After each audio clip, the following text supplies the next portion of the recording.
Day 120 of daily 5-minute English practice. Today we will learn and practice these with simple examples and a short story. Let's start. Please speak out loud with me as we practice. 1. Ramshackle. Adjective ramshackle means in a state of severe disrepair, or rickety and likely to collapse. Ramshackle means in a state of severe disrepair, or rickety and likely to collapse. They lived in a ramshackle old cabin near the river. They lived in a ramshackle old cabin near the river. We drove past a row of ramshackle houses that looked abandoned. We drove past a row of ramshackle houses that looked abandoned. The table was so ramshackle that we were afraid to put our plates on it.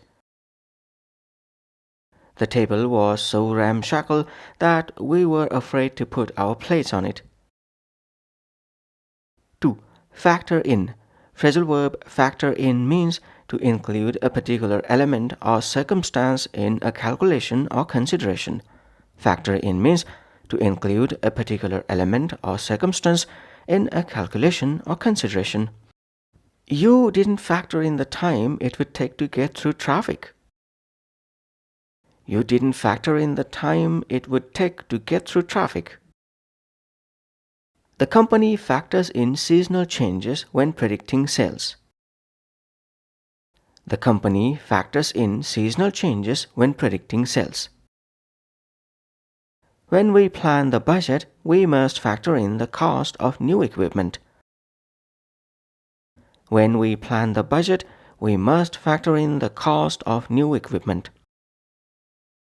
3. The jury is still out. Idiom, the jury is still out means a decision or judgment has not yet been reached, or people are still undecided or uncertain. The jury is still out means a decision or judgment has not yet been reached, or people are still undecided or uncertain. It's a tasty fruit, but the jury is still out on whether it has health benefits. It's a tasty fruit, but the jury is still out on whether it has health benefits. Critics are reviewing the new policy, but the jury is still out on its effectiveness. Critics are reviewing the new policy, but the jury is still out on its effectiveness. He's only had one game so far, so the jury is still out on his ability to lead the team. He's only had one game so far, so the jury is still out on his ability to lead the team. 4. Incriminating evidence.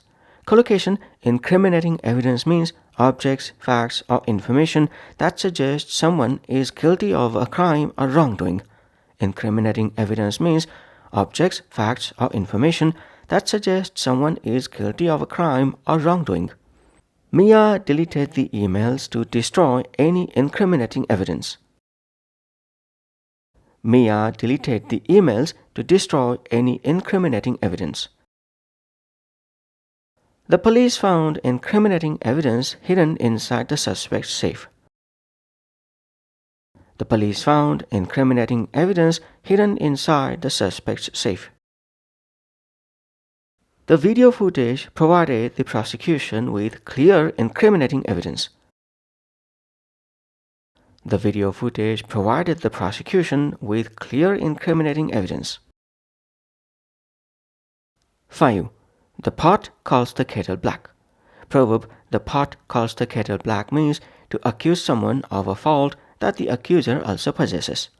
The pot calls the kettle black means to accuse someone of a fault that the accuser also possesses. Tom accused me of being late, but the pot calls the kettle black because he is never on time. Tom accused me of being late, but the pot calls the kettle black because he is never on time. You shouldn't criticize Zoe for being messy. Look at your room. The pot calls the kettle black in this case. You shouldn't criticize Zoe for being messy. Look at your room. the pot calls the kettle black in this case. Now let's put all of these into a short story. Story title: The Old Warehouse. Detective Miller stood inside a ramshackle warehouse that looked like it could collapse at any moment. He was trying to factor in every possibility of where the stolen goods might be hidden. His partner, Officer Jones, arrived late. Jones immediately started complaining about Miller's messy organization of the case files. Miller laughed and said, "The pot caused the kettle black, considering you lost your notebook yesterday." Regarding the main suspect, Miller noted, the jury is still out on whether he acted alone. Just then, Miller spotted a loose floorboard. Underneath it, he found a bag of cash, incriminating evidence that solved the case. That's it for day 120. Thanks for practicing with me. Join me tomorrow for day 121. Bye for now.